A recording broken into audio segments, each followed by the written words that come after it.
Nous voulons aussi aujourd'hui à informer l'opinion nationale et internationale que les tentatives de manipulation de la part du ministre de l'Intérieur, de la part du régime en place, à travers la mise en ligne du site qui est censé représenter le fichier électoral ne passera pas.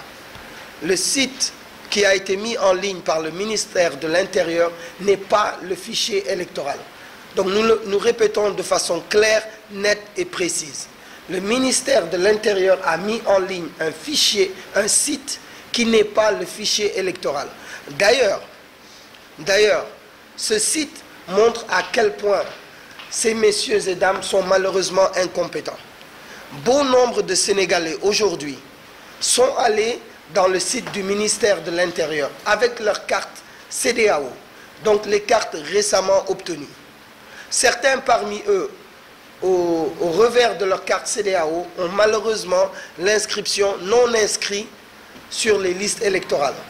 Eh bien, ces messieurs et dames, lorsqu'ils ont introduit leurs informations dans le site du ministère de l'Intérieur, ont vu leurs informations ressortir comme étant présents sur les listes électorales.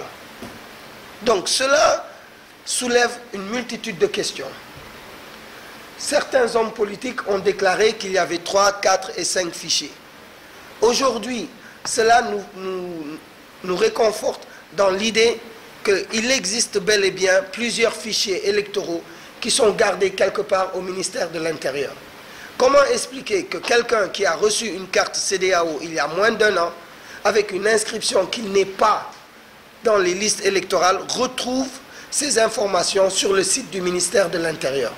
Nous ne pouvons pas leur faire confiance. Et la loi nous donne ce droit. Ce n'est pas une faveur. La loi donne ce droit, je le répète, je le martèle, à tout parti légalement constitué et à la Sénat d'avoir accès et de pouvoir contrôler le fichier électoral.